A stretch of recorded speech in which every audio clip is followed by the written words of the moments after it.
What's up, guys? Coach Ian here. For those that are new or may have forgotten, I am a fitness coach here in beautiful San Diego, California. I help everyday people just like you live better lives by teaching them to move their bodies and build healthier habits without becoming consumed by the process. Now, today I want to talk to you guys about expectations and the ones you're setting for your fitness goals. Now, this is important because expectations, the ones you set going into the process, will dictate how you view your progress along the way, as well as how you view the outcome at the end.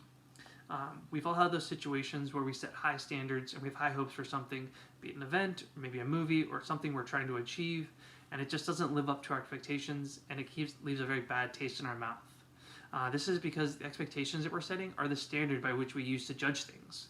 So if your expectations are too high and things don't work out, you end up disappointed. If they're too low, it doesn't feel like much of an accomplishment when you achieve that goal. So setting goals or setting expectations is going to be a huge part of setting yourself up for success along your fitness journey. So important, in fact, that it actually represents two of the points in our SMART goal acronym, both attainable and relevant.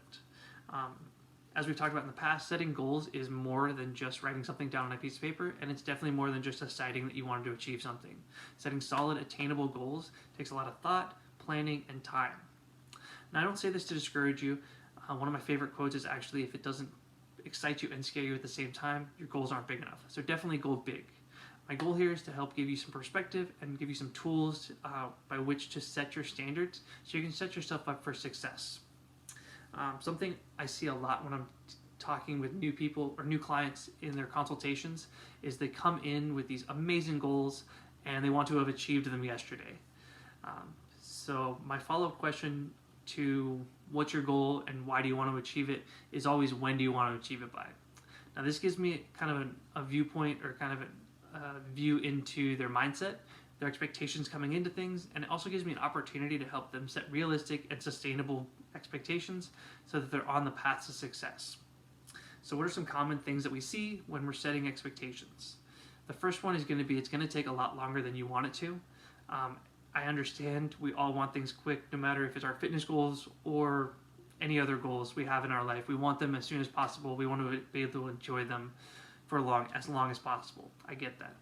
But it's definitely going to take you longer than you want to. If you're trying to lose weight, look at about 1 to 2 pounds a week is going to be a normal, healthy rate. Now, that doesn't mean you can't lose more or less, or maybe even lose none along the way, especially at the beginning. You're probably going to lose a little bit more. But overall, it's going to be about 1 to 2 pounds is going to be healthy, sustainable weight loss. If you go any quicker than that, you may not build the habits that you need to sustain it long term.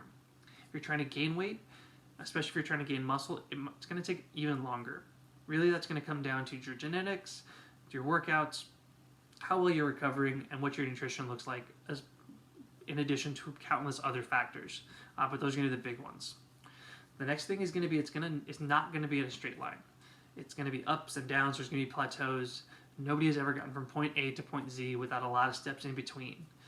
So as long as the general trend is going the direction you want, if you're trying to lose weight, it's going down. If you're trying to gain weight, it's going up. That's really all you can look for. So get as many data points as you can along the way, be it the scale, measurements, body fat percentage, all that kind of stuff. As long as trends are going in the correct direction that you're hoping for, that's really all you can hope for. Next one is going to be, excuse me, the things you took to lose the weight initially are not going to be the things that you're going to take to maintain it. Your body is ever changing, especially as you age, but when you're losing weight, it's going to require less calories to keep your body running along the way. So your methods are going to have to change, I guess, is what I'm trying to say. It's not going to be the same once you start. What you did at the beginning is not going to be the same as what you do at the end. This kind of goes into the next one.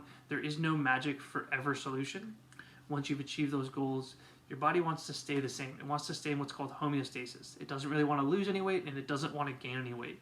So it's going to evolve and try and figure out what you're doing so it can stay the same. So that's why your methods need to constantly be evolving. It doesn't need to be drastic things, but you're going to need to constantly be tweaking and looking at the data to continue heading in the direction that you want to be heading.